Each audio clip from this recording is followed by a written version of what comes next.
பிடித்து விட்டது.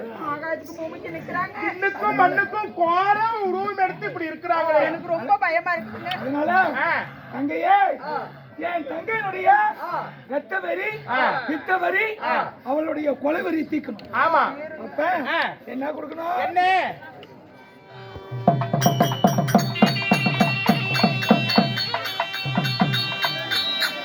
வாணிக்காவே அம்மா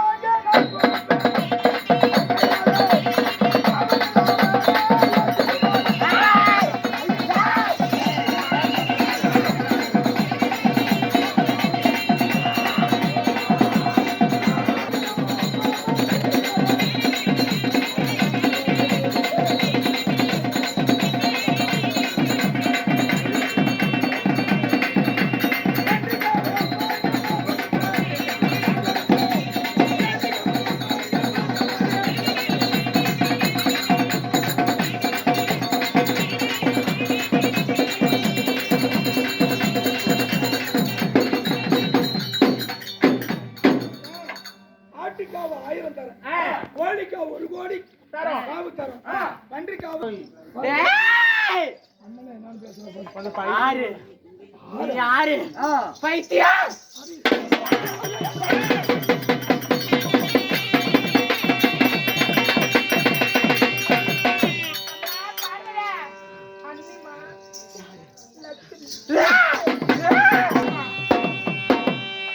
கோபப்படாத தாயே, கோபப்படாத. ஒரு ரத்த காவு கணக்காவு கனிவரி தீர காவு கொடுத்துருக்குற ஏத்துக்காம ஆடு பன்றி கோழி கடாயெல்லாம் 300 காவெடுத்து முருகாக்கு கழிச்சு போச்சு. 500 காவெடுத்து எனக்கு அரசட்ட பத்துல அரணாக்கு கழிச்சு போச்சு. இதெல்லாம் பத்தாதுடா. என்ன பண்றேன்னா உலகத்துல வீட்டுக்கு தூரமா போற பொம்பளைங்க 1000 பல கோடி பேர் இருப்பாங்க. அந்த பெண்களுடைய உதிரத்தை எல்லாம் உனக்கு ரத்த காவா ரணக்காவா உதரக்காவா இருக்கும். அப்படியா? பண்ணடுக்கு பச்சை தண்ணி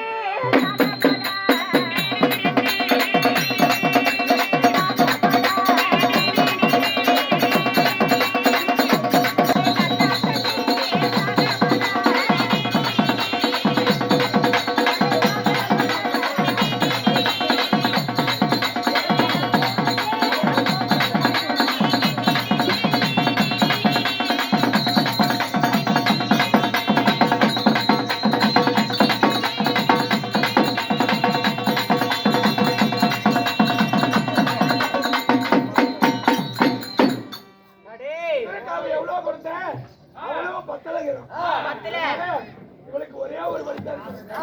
அதனால என்ன பண்றது தெரியுமா?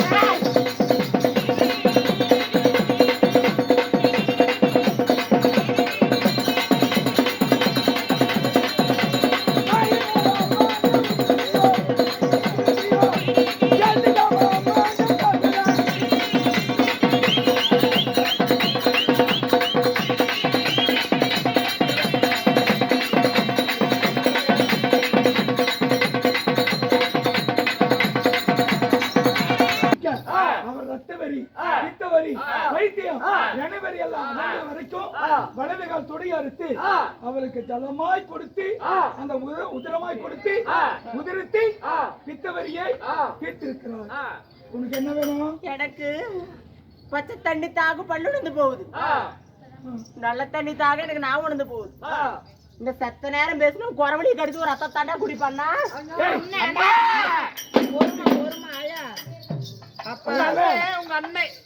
உங்க அண்ணன் உனக்கு தண்ணி தானே வேணும்? தண்ணி தண்ணி இருக்கிற ஏரி குளம் முட்டை என்ன பத்தல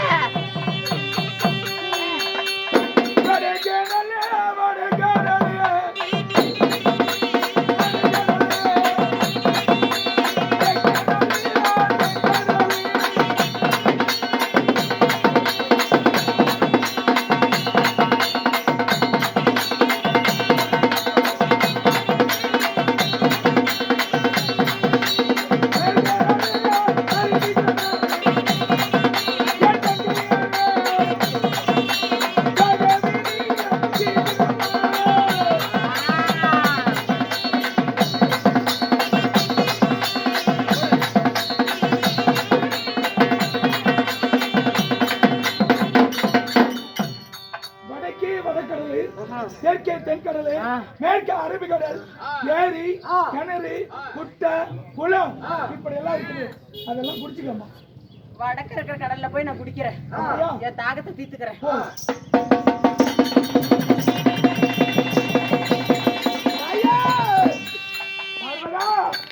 அங்க ஆழமா, அங்க போனீனா, அங்க ஆழமா போவாத, அங்க போனீனா நீ செத்து போயிருவேன். அம்மா அங்க ஆழமா, அங்க ஆழமா,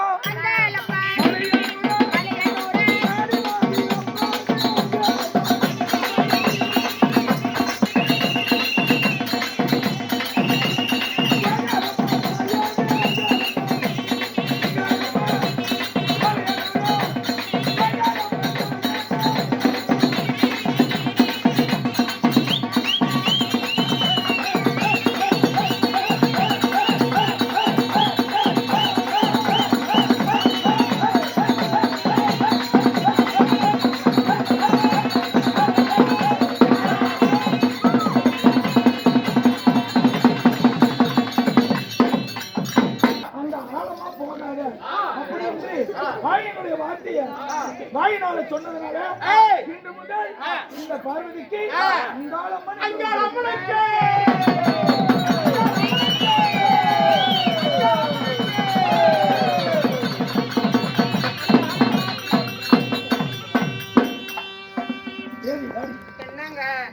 அதாவது சாகுபடி தீர்த்துட்டோம், வெட்டுபடி தீர்த்துட்டோம், இன்னும் அவரோட கோபத்தை தணிக்க முடியல.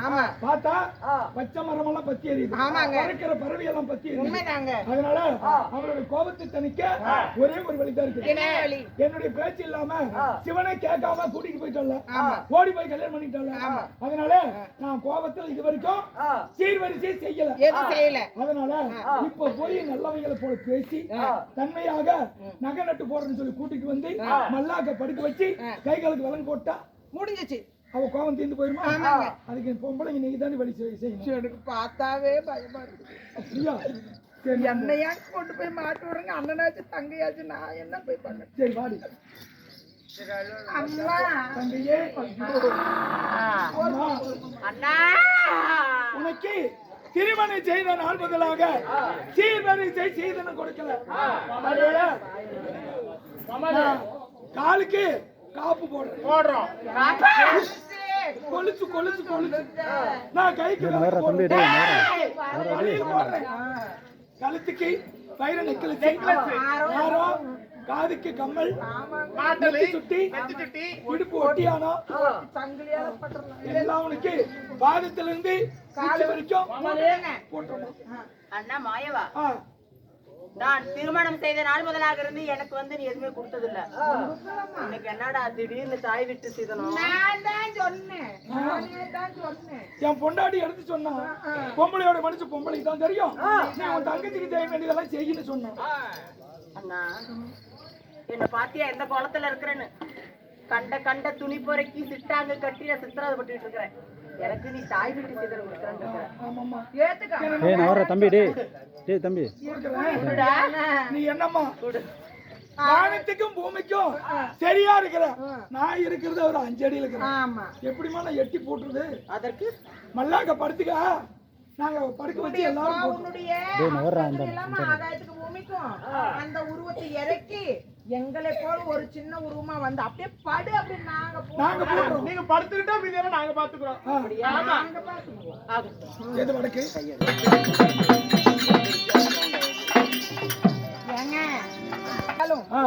ஆனா நம்ம சொன்ன பேச்சு கேட்டு படுத்திருக்கிறாளே பாருங்க, எவ்வளவு ஒரு அழகா இருக்கிறாங்க. அதனால படுத்துட்டு இருக்கிறாளே சரியான நேரம். கொண்டு வந்து கை காலுக்கு எங்களாச்சும் அவங்களாச்சு எண்ணெய்க்கு கூட நீங்களே கட்டணும். எப்படியே நைட்ல இருந்து காலுக்கு கட்டுங்க போட்டாச்சு. எப்படிங்க இருக்குது அண்ணா? எப்படி போட்டு இருக்கிற பாரு. தாய் வீட்டு சீதனன்னு சொல்லி எனக்கு இப்படி மார்க்கால் விளங்க போட்டியாடா. இப்படி அகோர கோபம் கொண்டு அவள் மேலே பார்க்கிற போது அவளுடைய பார்வைப்பட்டு பறக்கிற பச்சைகள் எல்லாம் பத்தி எரியுது. அதை காப்பதற்காக உயிரின பறவைகளை காப்பதற்காக இதோ என்னுடைய 5 தலை நாக சர்ப்பத்தை அவளுக்கு சர்ப்ப கொடையாக கண்களை மறைத்து நான் அமர்ந்து கொள்கிறேன். இந்த அழகு இருக்கும் போதுங்க இவளை பார்க்கும் போது ஒரு பேர் வைக்கலாம்னு தோணுதுங்க. இவ இப்படி மல்லாண்டு படுத்திருக்கிறதுனால இவளுக்கு மல்லாண்ட ஈஸ்வரி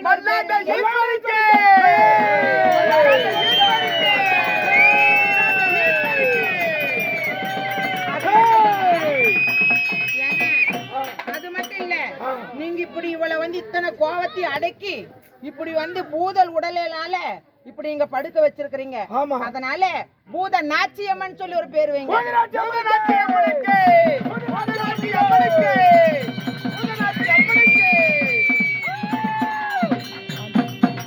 ஏங்க இத்தனை கோவத்தையும் விட்டு உங்களுடைய சொல்ல கேட்டு இங்க பாருங்க, அண்ணனுக்கு மறுவார்த்தை கிடையாதுங்கிறது உங்க தங்கச்சி நீங்க மட்டும். பெரிய ஆண்டவருக்கு இணையாக இவளை படுக்க வச்சிருக்கிறோம். அதனால அவர் ஆண்டவர்னா இவ ஆண்டு சேர்க்கட்டும் சொல்லி பேர் வைங்க.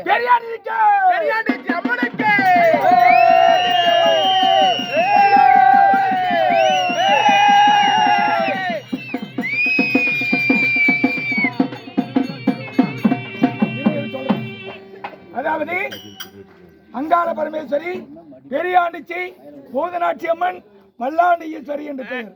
இன்னும் இவளுடைய கூந்தல் எல்லாம் அழகிய கூந்தல், சடைபிடித்திருக்கிறது. மயானத்திலே சுடுகாட்டிலே உருண்டு புரண்டது. அதனால இந்த பொன் போன்ற முடி சடைபிடித்ததுனால இவளுக்கு பொன்னி சடைச்சி அம்மாள் என்று ஒரு பெயர். பொன்னி சடைச்சி அம்மனுக்கு.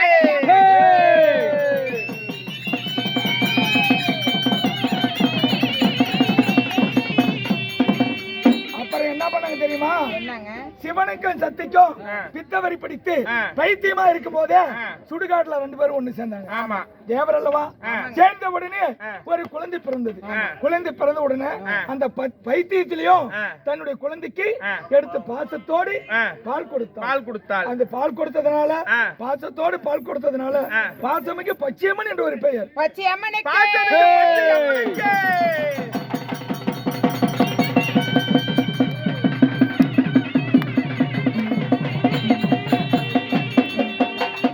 சிவனுக்கும் இந்த பார்வதிக்கும் சுடுகாட்டில் ஒரு குழந்தை பிறந்து செல்ல, அந்த குழந்தைக்கு பேரு சங்கிலி கருப்பன். சங்கிலி கருப்பன்.